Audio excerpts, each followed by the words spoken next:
کاری ڕاگەیاندن لە پارێزگای کەرکووک بە دۆخێکی دژواردا تێپەڕ دەبێت. ڕۆژنامەنووسانی شارەکە خۆشەویستیەکی لە ڕادەبەدەریان بۆ پیشەکەیان هەیە، بەڵام لەمپەرەکانی بەردەمیان هێندە زۆرن، کارەکەی تەواو قورس کردوون. پێم وایە ئێستا ئەو بارودۆخی کە لە دوای 16 ئۆکتۆبرەوە دروست بووە بە تایبەت بۆ بەشێک لە ڕاگەیاندنە کوردیەکان هیچی کەمتر نییە لە کاتی شەڕی داعش، لەبەرەوەی ڕێگریەکان زۆرن و جگە لەوەش یعنی مەترسی ئەمنی هەیە لەسەر ئەو کەناڵانەی بە تایبەت ڕەخنە لە ئیدارەی شار و هەروەها دەسەڵاتی دوای 16 ئۆکتۆبەرەگرن. بارودۆخی ڕۆژنامەنووسان دەتوان بڵێن بارودۆخێکی زۆر خراپە و لە مێژووی کەرکووکدا توانین بڵێن بە خراپترین بارودۆخدا تێدەپەڕێت. و ڕۆژنامەنووسان هەمیشە ئامادەن بۆ ڕووماڵی کۆنگرەی ڕۆژنامەوانی بەرپرسان و چالاکی حیزبەکان، بەڵام بەرپرسان کەمتر هەماهەنگیان لەگەڵ دەکەن، بە تایبەت لەو پرسانەی لە بەرژەوەندیان نییە قسەی تیا بکەن.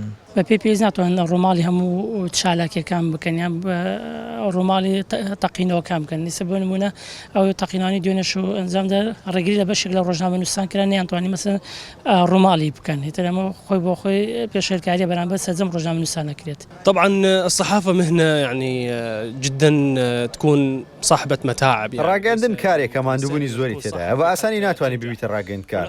بەتایبەت لە پارێزگای کەرکووکدا کە کێشەی زۆری تێدایە، لەوانە ڕێز نەگرتن لە پیشەی ڕاگەاندن و نەبوونی هەڵسەنگاندنی بۆی.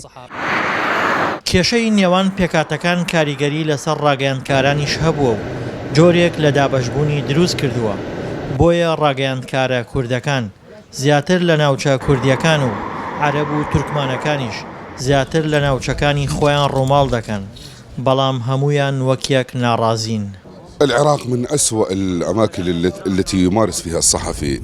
عێراق خراپترین شوێنە بۆ کاری ڕاگەیاندن کە پیشەیەکی باش و پاکە. بەڕای من ئازادی ڕاگەیاندن تەنها دروشمە لە عێراقدا. ڕاگەیاندنی ئازادیتیان نییە، هەمووان دژایەتی ڕاگەیاندن دەکەن. هەر کاتێک ڕاگەیاندن باسی گەندەڵی بکات تومەتبار دەکرێن بۆی لایەنگری لایەنێک بۆ دژایەتی لایەنەکەی دیکە دەکەن. کاری ڕاگەیاندن لە عێراق بۆ هەمووان قورسە، بەهۆی ئەو ژینگەیی کە پڕە لە پشێوی و هەموو کات ڕاگەیاندکارانیش وەکو تۆمەتبار سەیر دەکرێن. دڵشاد ئەنوارە، دەنگی ئەمریکا، کەرکووک.